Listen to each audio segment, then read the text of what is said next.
풍랑이는 바다를 한번 상상을 해보면 좋을 것 같습니다. 풍랑이 너무나 많이 일어서 온 하늘이 캄캄해지고 모든 것들을 분별할 수 없는 상황이 되었을 때 가장 큰 문제는 무엇이냐면 방향 감각을 잃는 것이 될 것입니다. 성경에도 보면 그런 구체적인 예가 하나가 등장을 합니다. 여러분, 사도 바울이 이제 로마로 이제 마지막 사역의 말기에 로마로 압송되는 장면이 나오는데요. 로마로 압송이 되는 그 과정 중에서 배를 타는 장면이 나옵니다. 바울이 배를 타고 가는데 다른 사람들과 함께 배를 타고 가다가 큰 풍랑을 만나게 돼요. 지중해를 건너가는 도중에 특별히 유라굴로라고 하는 북동풍이라고 보통 우리가 보는데요. 지역의 특별한 기간에 특별하게 불어닥치는 그런 이제 태풍이 있었던 것이죠. 그 태풍을 만나게 됩니다. 그래서 그때 거의 죽을 지경까지 갔던 상황을 사도 바울이 설명하는 대목이 나오는데요. 그것이 사도행전 27장 20절에 나와요. 제가 한번 읽어볼게요. 여러 날 동안 해도 별도 보이지 아니하고 큰 풍랑이 그대로 있음에 구원의 여망마저 없어졌더라. 이게 바울이 한 말입니다. 그러니까 너무나 큰 풍랑이 일었을 때 어둠이 닥치게 되고 특별히 해도 별도 볼 수 없는 상황.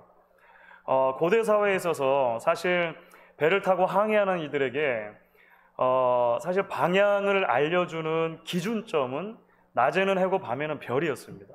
그러니까 해와 별이 없으면 방향 감각을 이룰 수밖에 없는 것이죠. 그래서 그 어려운 상황 가운데 이제 나중에 보면 이제 바울이 하나님께서 그리스도께서 자기 꿈 가운데 나타나셔서 용기를 주시고 살려주시고 뭐 이런 장면들이 나오게 됩니다. 우리가 살고 있는 시대에도 여러 가지 모양의 풍랑들이 닥치는 것 같아요. 우리가 인생을 살다 보면 그런 풍랑들이 닥치게 되는데요. 지금 우리가 지나가고 있는 이런 팬데믹 상황도 어쩌면 온 지구가 함께 경험하는 거대한 풍랑일 수 있겠고, 또 우리 개인적인 측면에서 가정에서 교회에서 경험하는 그런 풍랑의 크기와 정도들이 있을 것이라고 생각을 합니다. 말씀드렸던 것처럼 이 풍랑이 닥칠 때 사실 가장 위험한 것은 뭐냐면 향방을 모르는 것입니다. 팬데믹이 어떻게 될 것 같으세요? 누구에게 물어봐도 지금 이 순간에는 글쎄요. 그렇죠. 한 나라의 대통령도 마찬가지고 의료 종사자들도 마찬가지고 과학자들도 마찬가지고 목회자들도 마찬가지고 리더십에 있으나 학생들이나 누구를 막론하고 글쎄요. 어떻게 될지 모르겠어요. 라고 하는 상황이 되는 것 같습니다. 풍랑이는 바다에서 그래서 오늘날에는 중요한 것이 무엇이냐면 나침반입니다. 나침반. 과거에는 해와 별이 유일한 기준이었다면 지금은 그래도 나침반이 있기 때문에 항상 정확한 방향을 알려주는 어떤 기구가 있기 때문에 방향을 찾아갈 수가 있는 것이죠.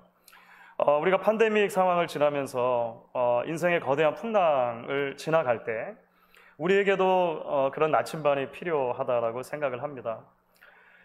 우리가 가지고 있는 나침반이 있죠. 그것은 하나님의 말씀일 것입니다. 물론 하나님의 말씀이 우리가 살고 있는 시대에 정확하게 모든 일들에 대해서 다 말씀해 주는 것 같지 않아 보일 때가 있습니다. 왜냐하면 성경 말씀은 가장 뒤늦게 기록된 책만 하더라도 2000년 전에 기록된 책이기 때문에 그렇습니다. 그럼에도 불구하고 하나님의 말씀은 시대를 초월해서 하나님의 백성들에게 이야기를 해온다라고 믿습니다. 우리가 그래서 주일날 룻기 말씀, 구약의 말씀을 계속해서 살펴보는 이유도 그것이었고요. 이제 우리가 웨스트민스터 소유의 문답 강해를 끝내면서 성경 공부로 들어가서 우리가 한동안 히브리서를 살펴보려고 하는 이유가 거기에 있는 것입니다. 우리가 앞으로 함께 살펴보게 될 이 히브리서 말씀이 13장까지 정도 있는 아주 길지는 않은 책입니다. 서신서로 보면 좀 분량이 적진 않습니다만 아주 길지도 않은 이 말씀을 우리가 함께 살펴보면서 이 말씀이 팬데믹 상황을 지나는 풍랑 속에 놓여져 있는 우리 항해자들에게 주시는 하나님의 말씀의 나침반이 될 수 있기를 기대하고요.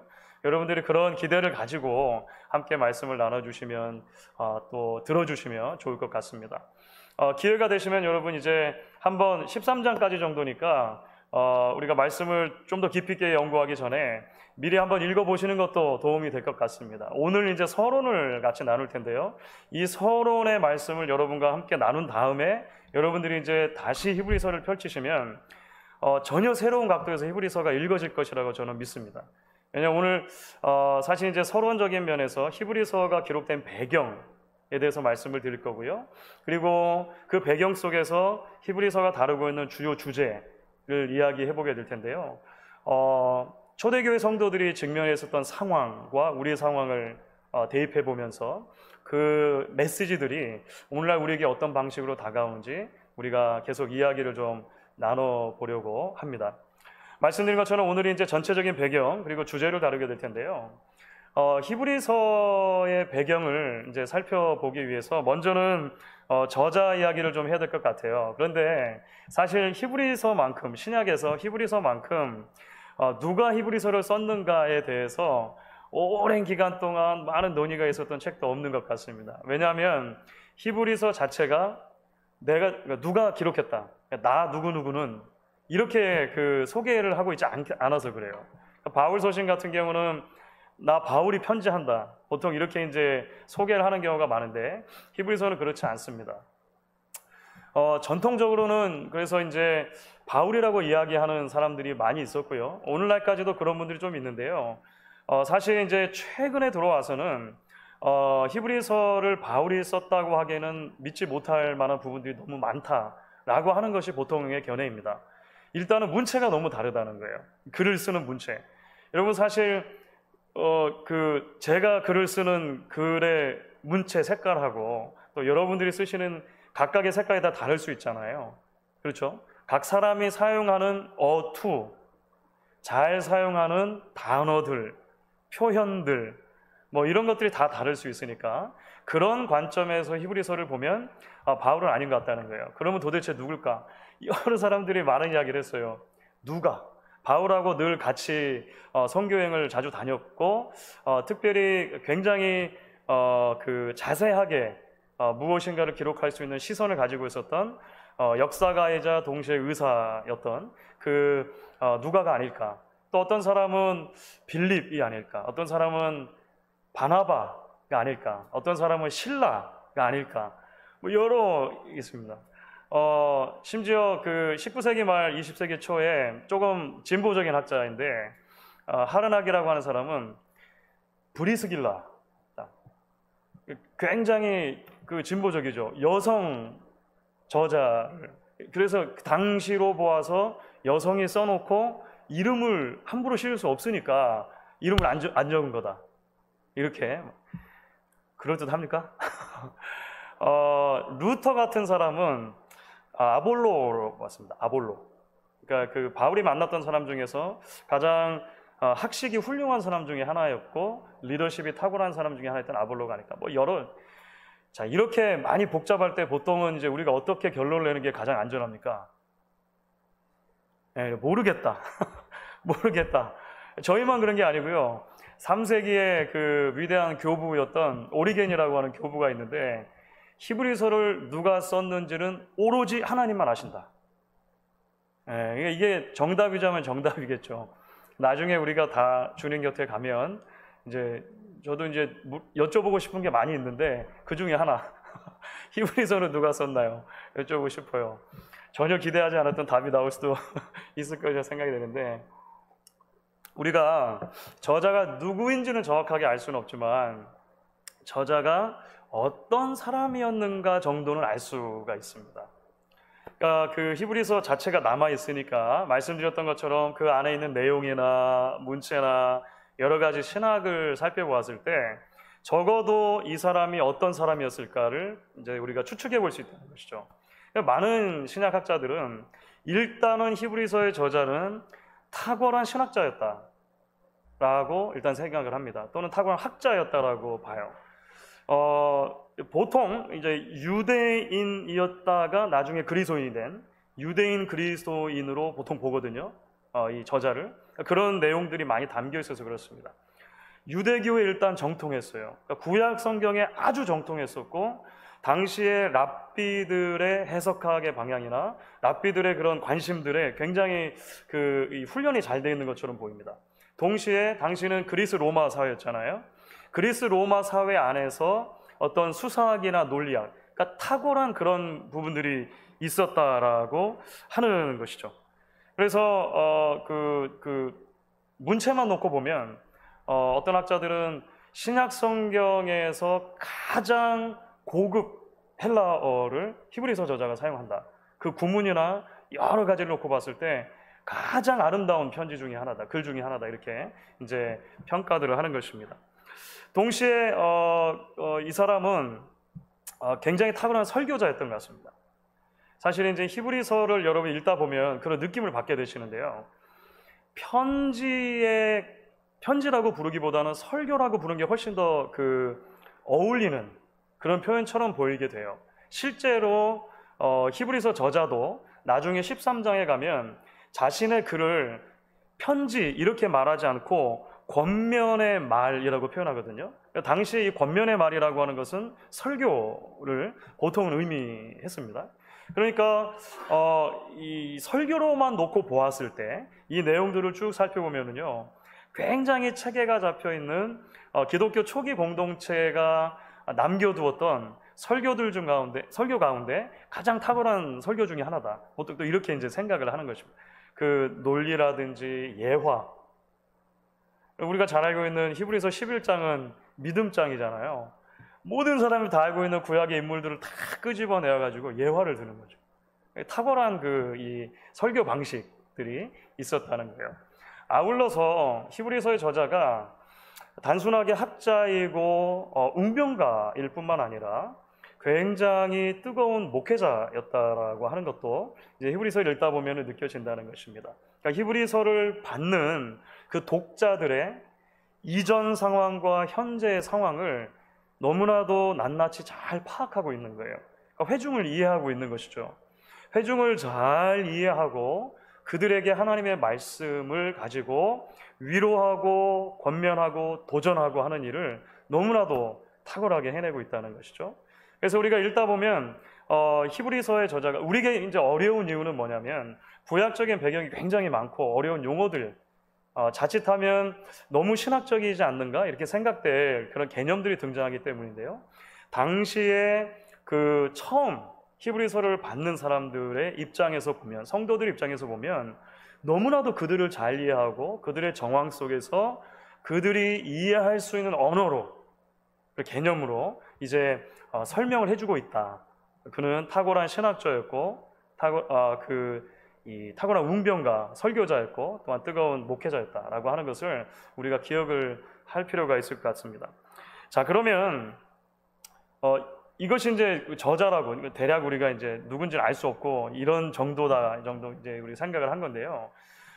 이거보다 조금 더 중요한 것은 아마 시대적인 배경일 것 같습니다. 그렇죠.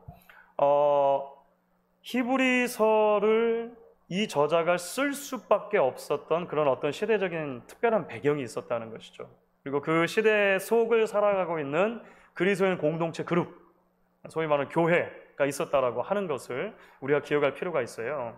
그래서 이 부분을 이해를 하려면 이게 조금 어려울 수 있는데 로마 황제들과 관련돼서 신약의 사건들 몇 개를 조금 이해를 할 필요가 있습니다. 그러면 지금 히브리서를 읽는 최초의 독자들이 어느 시대를 살고 있는 사람들인지 조금, 그리고 그 당시 어떤 문제들이 있었는지를 이해할 수가 있게 돼요. 로마가 세워지고 나서 첫 번째 소위 말하는 황제로 등극하는 사람은 시저 아우구스투스입니다. 이 사람은 줄리우스 시저하고는 다른 사람이에요. 로마에 초석을 놓은 사람은 줄리우스 시저, 브루투스 너마저, 그 사람인데 사실은 로마의 첫 번째 황제는 그 다음 사람입니다. 조카였어요. 아우구스투스 옥타비아누스가 됩니다. 자, 왜 이 말씀을 드리냐면 이 사람이 성경에 누구냐면 가이사 아구수도예요. 가이사 아구수도. 그러면 이때 어떤 일이 있었냐면, 그렇죠, 예수님이 태어나셨습니다. 로마의 첫 번째 황제 가이사 아구스도 때 예수님이 태어나셨고 이 가이사 아구스도가 로마 전체에 호정령을 내린 거예요. 그러니까 그 인구 센서스 올해도 있었죠. 2020년에 있었는데 인구 센서스를 대대적으로, 왜냐하면 첫 번째 황제가 되었으니까 제국 전체에 있는 백성들을 알아봐야 될 것 아닙니까? 그래서 각 사람은 자기 조상의 본적지로 가서 호적을 해라. 그래서 예수님이 그 부모님 요셉과 마리아가 그 유다 베들레헴으로 가고 막 이런 일이 이제 있어진 거예요. 어쨌든 그때 예수님이 태어나셨다라고 하는 것입니다. 그 다음 황제가 티베리우스입니다. 티베리우스 황제는 성경에서는 디베리오, 가이사 디베리오로 소개가 되는데요. 누가복음 3장에 나오는데 이때 예수님의 공생애가 시작이 되고 디베리오 황제 때 예수님이 십자가에 못 박히시는 거예요. 여기까지 이제 큰 그림이 그려지시죠? 이 디베리오 황제가 빌라도를 임명한 사람입니다. 그러니까 하여간 그때 예수님이 돌아가셨다 생각하시면 돼요. 다음 황제, 그 디베리오 황제 후반기에 되면 사실 이제 예수님이 돌아가시고 그다음에 바울이 회심하는 사건이 다 이때 있었던 일입니다. 그 다음 황제가 칼리굴라라고 하는 황제인데요. 그 역사 속에서는 칼리굴라가 많이 기록이 됩니다. 굉장히 악하고 그 잔혹했던, 그 짧은 시기였지만 아주 잔혹했던 젊은 황제로 기억이 되는데요. 성경에서는 구체적으로 언급은 되지 않아요. 중요한 사건 중에 하나는 뭐냐면 이 칼리굴라 때 이 바울이 이제 큰 회심을 경험한 뒤에 디베리오 황제 때 회심을 경험하고 나서 이제 이 칼리굴라 때 아라비아에서 3년을 보내는 거예요. 아라비아 이렇게 칩거하는 기간 있잖아요. 그때 이제 구약을 공부하고 막 하는 기간이 있었어요. 그 다음 황제가 좀 중요합니다. 그리고 다음 두 황제가 중요한데, 다음은 글라디우스라고 하는 황제인데요. 이 사람은 사도행전에 나오는 사람입니다. 글라디우스 황제는 이제 이때 바울이 이제 그 아주 본격적인 사역을 시작을 하게 돼요. 바나바라고 하는 사람이 이제 그 바울을 데려다가 안디옥 교회에서 같이 목회를 하거든요. 그리고 나서 1차 전도여행, 2차 전도여행 같이 가게 되는 거예요. 이때가 다 글라우디오 황제 때입니다. 그리고 이 글라우디오 황제 때 어떤 일이 있었냐면 유대인들에 대한 적대적인 감정이 고조되기 시작합니다. 그래서 글라디우스 황제는 그러니까 그 로마 제국의 수도인 로마시 말이죠. 시티 오브 로마에 있는 유대인들은 다 로마 밖으로 나가라고 추방령을 내려요. 예를 들어서 우리가 필라델피아 살고 있어요. 살고 있는데 어느 날 아침에 갑자기 그 펜실베니아 주지사가 필라델피아에 있는 한국 사람들은 더 이상 필라델피아에 살지 못한다. 다 나가야 된다. 이렇게 떨어지는 거예요. 분명히 인종적인 차별의 문제가 있는 거죠. 그 그룹에 대한 어떤 적대적인 감정이 있는 거죠. 그래서 글라우디오 때 원래 로마에 있었는데 떠나간 사람들 중에 누가 있었냐면 바울이 고린도에서 만난 브리스길라와 아굴라가 있는 거예요. 브리스길라, 아굴라. 그것이 사도행전 18장에 너무나 잘 기록이 되어 있습니다. 사도행전 18장 1절 2절을 보시면 원래 본도에서 난 아굴라라고 하는 사람이 있는데 글라디오 때 로마에서 쫓겨난 사람이다. 자기 아내 브리스길라와 함께 그래서 고린도에 살고 있었다. 이런 이야기가 나오는 거예요. 자, 그러니까 이제 그 그리스도인들에 대한 그런 적대 감정이 고조된다는 걸 일단 기억을 하시겠죠. 그 다음 황제가 누구냐? 그 유명한 네로가 되는 거예요. 네로는 많이 들어보셨죠? 네로 때가 기독교인의 핍박이 가장 심했던 때로 우리가 보통 그래서 기억을 하지 않습니까? 사실 이제 그 글라디오에서 네로로 바뀌는 과정에서 바울이 3차 전도여행을 가요. 그리고 그 3차 전도여행을 가면서 네로로 바뀌고 네로 치하 때 바울이 압송이 되는 것입니다. 바울이 감옥에 갇히고 바울이 순교하는 것도 네로 치하예요. 그런데 이 네로 황제 때 왜 그렇게 기독교인들을 이제 더 적극적으로 핍박하게 되었는가? 사실은 유대인들이 아까 말씀드렸던 것처럼 조금 이렇게 그 눈의 가시처럼 돼 있었잖아요. 그러면서 유대인들과 기독교인들을 사실 이제 크게 싸잡아 보고 나중에 기독교인들을 더 미워하게 되는 이제 그 여러 가지 그 문제들이 생기게 됩니다. 그러니까 저 사람들은 식인을 한다라고 하는 그런 오해들, 제가 몇 번 말씀드렸죠. 성찬식 할 때 살과 피를 먹는다 막 이렇게 하니까 카니발리즘이 아닌가, 이런 오해들도 받고 사회 속에서 잘 어울리지 못하는 것 같고, 특별히 우상 숭배에 대해서 대단히 이 반대하는 모습을 보이니까 그런 여러 가지 일들이 있었는데요. 우리가 아는 것처럼 로마의 대화재가 일어납니다. 그것이 64년경인데 로마의 대화재를 사실 이제 네로가 일으켰다고 보는 견해들이 많죠. 이제 도시를 다 한번 뒤집어 엎어 보려고, 또는 그 망상에 젖어서 정신 이상이 있었기 때문에 뭐 그런 이야기들 하는데요. 어쨌든 그런 큰 일이 있었을 때 사실은 이제 민심이 흉흉해지지 않습니까? 그래서 폭동이 막 일어나려고 하는 거예요. 그래서 폭동을 잠재울 수 있는 가장 좋은 방법 중에 하나는 희생양을 찾는 거죠. 로마의 그 네로 황제는 희생양을 그때 그래서 어떤 그룹으로 잡게 되냐면 그리스도인들로 잡게 된다는 거예요. 그래서 그 콜로세움에서 수많은 그리스도인들이 이제 그때 순교하게 되는 거예요. 많은 어려움을 당하게 되고, 심지어 그리스도인들의 시신을 가지고 로마 시내에 횃불을 밝힐 정도로 그런 이제 핍박이 있었다라고 하는 것이죠. 히브리서는 대략 네로 치하의 중후반기에 있었던 그 사람들에게, 그 시대를 지나고 있는 사람들에게 주었던 편지로, 설교로 그렇게 이해를 합니다. 그러니까 어마어마하게 큰 지금 시련을 당하고 있는 거예요. 지금까지도 조금씩 이렇게 감정들이 쌓여왔다가 네로치아 때 터진 것이죠. 그래서 워낙에도 가정에서 예배를 드리는 이제 가정교회들이 많았지만 큰 집회들은 아예 하지도 못하는 거예요. 그랬겠죠. 모이면 저 사람들 이렇게 되니까 눈치를 보면서 가정에서 겨우 10명 남짓 20명 정도씩 이렇게 모였던 것으로 보여집니다. 오늘날 팬데믹하고 굉장히 비슷하죠.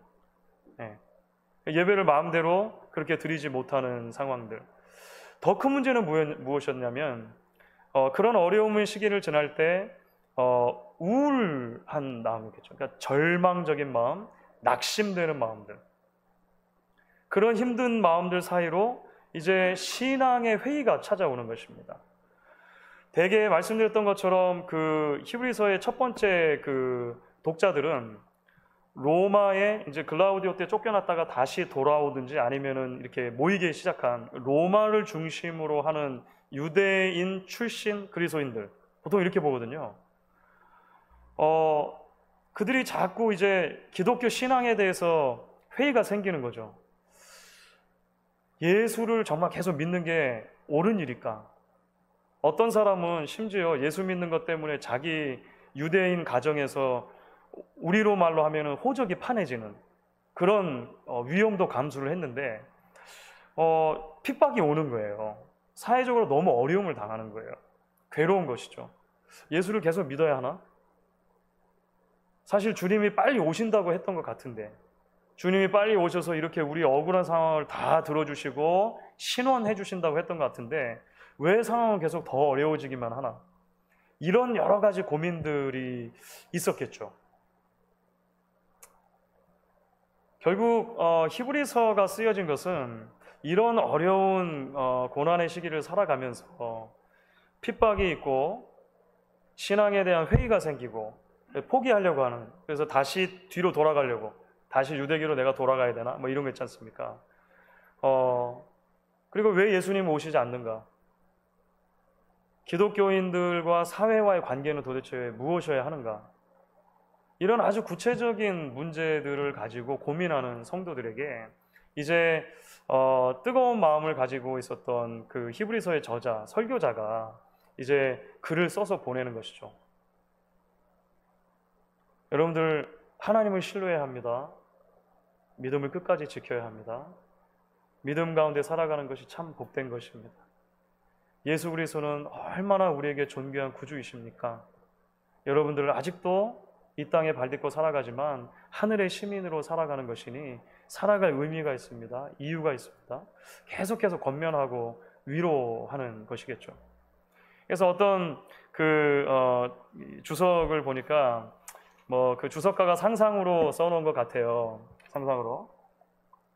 예를 들어서 청년이 한 명이 있는데 안토니우스 바르 다비드, 예를 들어서 이런 이름을 가진 청년이 있다고 봐요. 바르 다비드 하면 이 사람이 유대인이구나.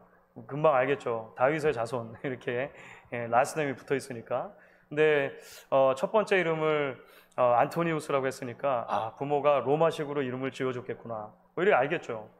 근데 이 청년은 원래 신실한 유대교 가문에서 자랐는데 어느 시점에 예수를 믿게 된 거예요. 예수를 믿게 된 거예요. 예수를 믿고 나서 처음에는 너무 좋았던 거죠. 가슴 벅찬 감격.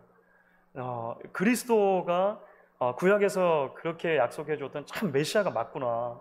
이분께 내 인생 전체를 드리는 것이 너무나 가치 있는 일이구나. 그렇게 회심을 경험을 했던 것이죠. 그런데 점점 핍박이 오게 되는 거예요. 처음에는 유대인이라고 핍박이 왔다가 나중에 그리스도인이라고 해서 또 핍박이 오는 거예요. 그래서 사회적으로 변변찮은 직업을 구하기가 힘들게 된 것입니다. 내가 크리스찬이라는 것을 아니까. 그렇죠. 그래서 이제 허드렛 일을 하는 사람이 된 거예요. 그날도 하루 종일 이 썩은 과일 분류하고 이런 허드렛 일을 했어요. 너무나도 지쳤습니다. 자신이 살고 있는 집에 와서 앉아 있는데 너무너무나 힘든 거예요. 그렇죠. 이거 도대체 앞으로 어떻게 될 것인가? 내가 지난 한 몇 주 동안 그래서 교회도 조심스러워서 못 갔는데 지나가는 사람들마다 손가락질하고 모이면 잘못하면 잡혀갈 것 같고 죽을 것 같기도 하고. 그런데 소식을 들은 것입니다. 친구를 통해. 우리가 모이는 그 집에 누군가가 지금 이제 오시는데 그분은 아는 것처럼 교회의 큰 지도자야. 그런데 어떤 분이 써준 편지 하나를 가지고 온대. 그래서 우리 로마에 있는 우리 지하 교회들이 특권을 얻게 되었는데 로마에 있는 교회들이 먼저 그 편지를 읽으라고 하는 특권을 얻게 됐대. 한번 와보지 않겠니? 이제 이런 소리를 들은 거죠. 몇 주 동안 교회도 안 가고 그랬다가 두려워서 그 말이 자꾸 맴돌아서 저녁에 이제 사람들 눈치를 슬슬 보면서 간 거죠. 갔는데 평소에도 보았던 이제 교회 리더가 한 분이 와 계세요. 두루마리를 들고 있는데 두루마리. 그 당시에 편지 두루마리 썼을 거니까 두루마리 들고 있어요. 그러면서 그 두루마리 편지, 여러분들 이 편지를 그 누군가가 써주셨는데 우리가 제일 먼저 읽는 특권을 갖게 되었습니다. 하면서 이제 펼치는 거죠. 펼치고 읽기 시작을 해요. 뭐라고 있습니까? 옛적에 선지자들로 말미암아 이런저런 모양으로 말씀하셨던 하나님이 마지막에 예수로 말미암아 말씀하셨어요.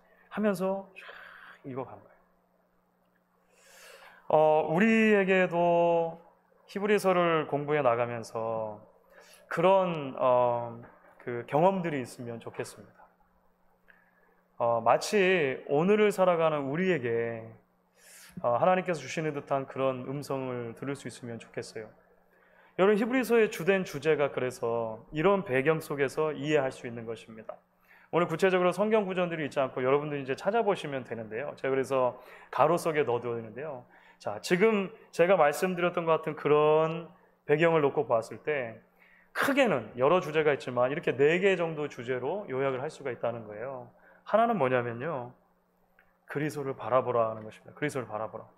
이 히브리서 12장, 여러분, 예수를 바라보자. 기억나시죠? 예수를 계속 믿어야 되나 말아야 되나? 이런 사람들에게 예수가 얼마나 탁월한 메시아인가를 이제 그 히브리서자는 너무나 잘 설명하거든요. 그러면서 중간중간 계속 설명하는 거예요. 예수를 바라봐야 합니다. 예수를 바라봐야 합니다. 두 번째, 이제 연결되는 것이죠. 믿음을 지켜야 합니다. 믿음을 포기하면 안 됩니다. 그래서 히브리서 읽다 보면 중간중간 뒤로 돌아가지 말라고 하는 계속 그런 이야기가 나옵니다. 떠내려가지 말아라, 뒤로 돌아가지 말아라, 다시 돌아가면 안 된다, 이런 계속 이야기가 나오는데요. 그런 정황인 것입니다. 유대교로 다시 돌아가려고 하는 그런 성도들에게 그러면 안 됩니다, 여러분. 끝까지 믿음을 지켜야 합니다 라고 이야기를 하죠. 흘러 떠내려가지 않도록 연약한 무릎을 일으켜 세우고 어그러진 손을 다시 하나님 앞에 모으고, 뭐 이런 개념들이 등장하는 게 거기에 있는 거예요. 다음은 공동체를 붙들라는 거죠. 모여야 되나 말아야 되나? 모였다가 잡혀가는 거 아닌가? 우리가 히브리서 중에서 가장 잘 알고 있는 말씀 중에 하나가 뭡니까? 히브리서 10장 24절 25절이죠. 서로 돌아보아 사랑과 선행을 격려하며 모이기를 패하는 어떤 사람들의 습관과 같이 하지 말고 오직 권하여 그날이 가까울 볼수록 더 그리하자. 그 정황 가운데 있는 성도들에게 이 말씀이 주어졌다고 한번 생각해 보세요. 그렇죠. 마지막으로는 시대적인 사명과 관련된 것인데요. 여러분이 살고 있는 시대를 사랑으로 품으십시오 라고 히브리서 저자가 이야기를 합니다. 어떤 개념에서 설명을 하냐면, 여러분에게는 이미 영원한 도성이 선물로 주어졌습니다. 여기는 우리의 영원한 도성은 아닙니다. 하지만 하나님 앞에 부름받는 그날까지 이미 하나님 보좌 우편에 앉아 있도록 우리의 신분이 변화됐으니까 매일매일 이 시대를 품으며 형제를 사랑할 뿐만 아니라 이방인과 나그네도 품고 여러분들이 늘 영문 밖으로 나가는 그런 영문 밖의 영성을 지키기 원합니다. 이게 이제 나중에 히브리서 그 13장의 내용입니다. 굉장히 아름다운 내용인데요. 등장을 하는 거예요. 이런 큰 주제들이 앞으로 계속해서 반복이 될 것입니다. 고난의 시기, 핍박이라고 하는 팬데믹이라고 볼 수 있겠죠. 팬데믹이 닥치게 되면 신앙의 본질을 고민하게 되고 회의하게 되고 우울하고 절망하게 되고 때로 이 믿음을 계속 지켜야 하는가라고 하는 그런 여러 가지 문제들을 만나게 되는 것이죠. 그 시기에 주셨던 이 하나님의 말씀이 우리들에게, 다시 말씀드리지만 우리들에게 주시는 말씀으로 들리면 좋겠고요. 히브리서 3장 14절 말씀이 마지막으로 제가 한번 읽어보면 이렇게 되어 있습니다. 우리가 시작할 때에 확신한 것을 끝까지 견고히 잡고 있으면 그리스도와 함께 참여한 자가 되리라. 결국 히브리서를 통해서 우리는 이런 메시지를 듣게 될 거예요. 힘내라, 버텨라. 하나님이 사랑하신다. 그래서 오늘 이제 서론적인 큰 말씀을 나누면서 이 찬양을 같이 여러분들과 부르고 싶었습니다. 축복성인데요. 같이 부르고 오늘 한번 기도하면 좋겠는데요. 여러분, 우리 잘 아는 축복성이 이렇게 돼 있죠. 때로는 너희 앞에 어려움과 아픔이 있지만 담대하게 주를 바라보는 너의 영혼 볼 때 얼마나 아름다운지. 우리 1절 2절 우리 같이 하나님께서 우리에게 주시는 그런 히브리서를 통해 주시는 메시지라고 생각을 하고 같이 소망 가운데 또 위로하고 그렇게 찬양하면 좋겠습니다. 같이 찬양하겠습니다.